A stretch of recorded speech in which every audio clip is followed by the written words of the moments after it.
Esdras, chapitre 9. Après que cela fut terminé, les chefs s'approchèrent de moi, en disant: Le peuple d'Israël, les sacrificateurs et les Lévites ne se sont point séparés des peuples de ces pays, et ils imitent leurs abominations, celles des Cananéens, des Hétiens, des Phéréziens, des Jébusiens, des Ammonites, des Moabites, des Égyptiens et des Amoréens. Car ils ont pris de leurs filles pour eux et pour leurs fils, et ont mêlé la race sainte avec les peuples de ces pays. Et les chefs et les magistrats ont été les premiers à commettre ce péché. Lorsque j'entendis cela, je déchirai mes vêtements et mon manteau, je m'arrachai les cheveux de la tête et les poils de la barbe, et je m'assis désolé. Auprès de moi s'assemblèrent tous ceux que faisaient trembler les paroles du Dieu d'Israël, à cause du péché des fils de la captivité. Et moi, je restai assis et désolé, jusqu'à l'offrande du soir. Puis, au moment de l'offrande du soir, je me levai du sein de mon humiliation, avec mes vêtements et mon manteau déchirés. Je tombai à genoux, j'étendis les mains vers l'Éternel, mon Dieu. Et je dis: Mon Dieu, je suis dans la confusion, et j'ai honte, ô mon Dieu, de lever ma face vers toi. Car nos iniquités se sont multipliées par-dessus nos têtes, et nos fautes ont atteint jusqu'aux cieux.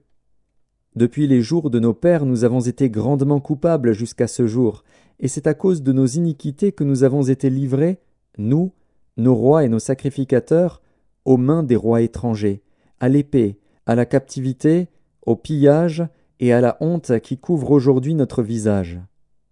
Et cependant l'Éternel, notre Dieu, vient de nous faire grâce en nous laissant quelques réchappés et en nous accordant un abri dans son saint lieu, afin d'éclaircir nos yeux et de nous donner un peu de vie au milieu de notre servitude.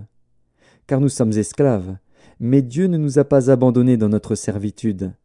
Il nous a rendus les objets de la bienveillance des rois de Perse, pour nous conserver la vie afin que nous puissions bâtir la maison de notre Dieu et en relever les ruines, et pour nous donner une retraite en Juda et à Jérusalem.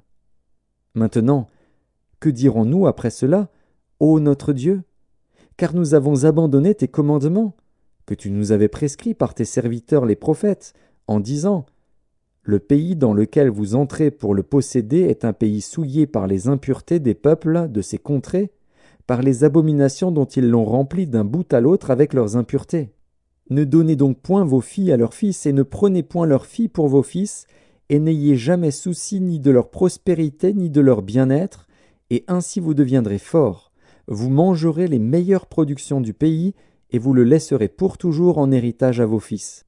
Après tout ce qui nous est arrivé à cause des mauvaises actions et des grandes fautes que nous avons commises, quoique tu ne nous aies pas, ô notre Dieu, punis en proportion de nos iniquités, et maintenant que tu nous as conservé ces réchappés, recommencerions-nous à violer tes commandements et à nous allier avec ces peuples abominables? Ta colère n'éclaterait-elle pas encore contre nous jusqu'à nous détruire, sans laisser ni reste ni réchappé? Éternel, Dieu d'Israël, tu es juste, car nous sommes aujourd'hui un reste de réchappés. Nous voici devant toi comme des coupables, et nous ne saurions ainsi subsister devant ta face.